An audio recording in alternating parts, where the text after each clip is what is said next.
Magandang araw po sa inyong lahat. Naimbag nga aldaw kada kayuan kakabsat and welcome back to my channel. Tanong, DDS ka pa rin ba? Aba kung oo ang sagot mo, gumising ka na bago mahuli ang lahat. Meron po akong gustong basahin sa inyong isang pangungumpisal ng isang DDS or should I say, dating DDS at kung paano siya nagising sa katotohanan. Makinig kayong mabuti dahil sigurado makaka-relate kayo. Ito ay galing kay Reggie Ryan D. Mandy. At ang titulo ng kanyang sinulat, Why I Quit Being a Diehard Duterte Supporter. Sabi niya, This is probably one of the hardest things I have to admit publicly. For years, I proudly called myself a DDS. I defended him in arguments. I shared posts supporting him, and I even mocked those who criticized him. But today, I want to be honest with myself and with everyone. I quit. Hindi ito dahil may kapalit akong sinusuportahan. Hindi rin dahil gusto kong makisabay sa kung ano ang uso. I quit because I realized I am no longer the person I used to be before Duterte came into power. Dati, hindi ako ganito. Before all of this, I was a different person. Masaya akong naglilingkod sa simbahan. I valued faith, humility, and kindness. Those were the things I believed in. Pero, dumating ang panahon na narinig ko mismo si Digong say that my God is a stupid God because He was crucified on the cross. Blasphemy yun. Bilang Kristiyano, dapat doon pa lang tumayo na ako at nagsalita. Pero, dahil sa fanaticism, I chose to keep my eyes blind and my ears deaf. Mas masakit pa, isa pa ako sa tumatawa. Unti-unti akong nagbago at hindi sa magandang paraan. Dati galit ako sa mga taong palamura at bastos magsalita. I believed leaders should speak with dignity. Pero nung si Digong ang gumagawa nito, okay lang sa akin kasi idol ko siya. Hanggang sa napansin ko, naging normal na lang ang pagmumura sa TV. Even kids and minors started copying it because they saw it from someone in power. At doon ko naisip, ganito ba dapat ang example ng isang leader? The war on drugs.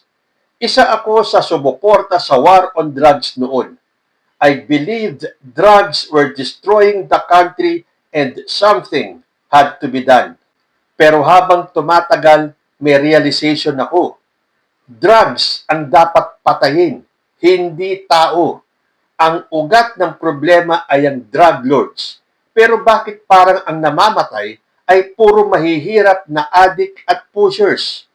May mga pangalan na matagal nang kilala ng publiko, pero bakit parang walang nangyari? At doon ko naintindihan kung bakit sinasabi ng iba na war on poor. Unti-unting naging normal ang balita ng patayan.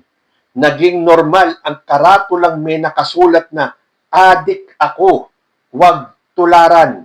At kapag may napapatay o nasa-salvage, ang unang assumption ng lahat, adik siguro. Kahit wala namang ebidensya, ang mas masakit, may mga inosenteng nadamay. May batas pa rin tayo sa bansa. Kahit may kasalanan ang isang tao, due process should still exist. Pero dahil sa pride ko bilang supporter, nanahimik ako.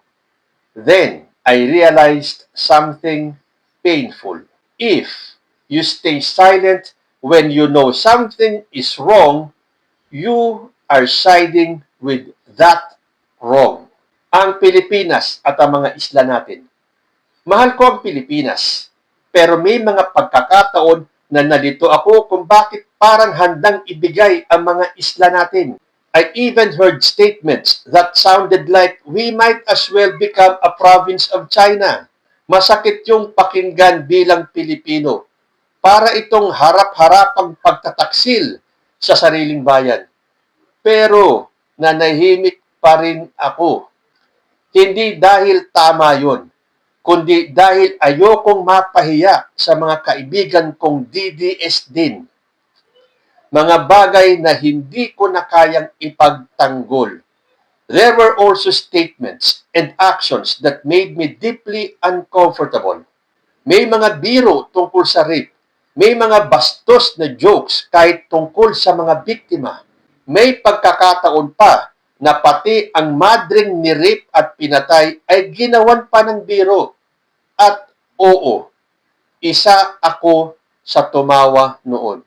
Pero habang iniisip ko ngayon, nakakahiya at nakakadiri pala yun. Napagtanto ko na nagbago ako. Patong-patong ang mga pangyayari nito hanggang sa dumating ako sa isang realization. Hindi naman ako ganito dati. I have morals. I hate violence. I hate rape jokes. Ayoko sa mamamatay tao. Ayoko sa palamura. Ayoko sa hambog, arogante at feeling Diyos. Pero, bakit parang naging normal na lang sa akin ang lahat ng iyon? Ang kultura ng blind loyalty. Mas lalo akong nalungkot nang makita ko ang ilang pages at groups na dati kong kinabibilangan. Kahit may malinaw na mali, pinagtatanggol pa rin nila. Lalo na sa mga recent issues kung saan may pangbabastos sa babae. You can support a politician, yes, but you should never justify immorality just because it came from someone you support. May mga kapatid kayong babae, may mga nanay kayo, may mga anak na babae. So bakit okay lang sa inyo ang pambabastos? This is my wake-up call. Doon ko napagtanto ang isang masakit na katotohanan.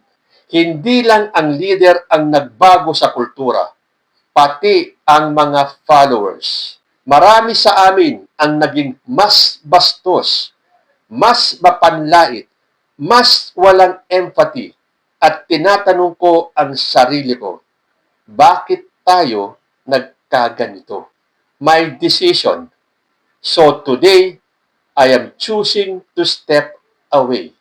I quit being a diehard Duterte supporter. Hindi na ito aligned sa morals at values na pinaniniwalaan ko. Hindi ko na kayang ipagtanggol ang mga bagay na alam kong mali. Babawi ako. To my fellow Filipinos, lalo na sa mga nasaktan ng mga polisiya at salita na minsan kong ipinagtanggol.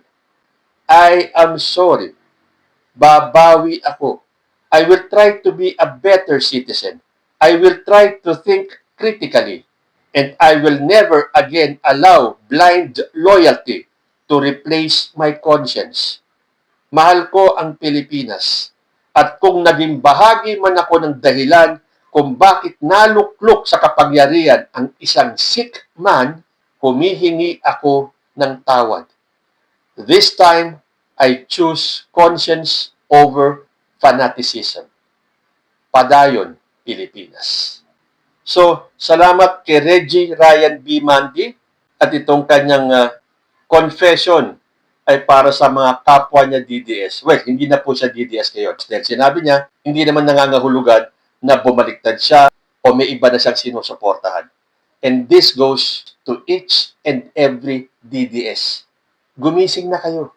Tulad ni Reggie na nagising sa katotohanan. Pakinggan niyo ulit yung binasa kong mga punto ni Reggie kung bakit siya tumiwalag bilang isang diehard Duterte supporter. Hindi ko na po i-expound o palalawigin pa itong sinabi ni Reggie because sinabi niya na pong lahat. So nasa sa inyo na po yan. Kung kayo ay DDS pa rin, gising na. Dahil ito po ang katotohanan. Mali po kayo ng sinusuportahan. Kayo po, ano ang masasabi niyo dito sa confession ni Reggie Ryan D. Mandy? Comment lang po down below and I will see you in my next video. Diyos te Agmina.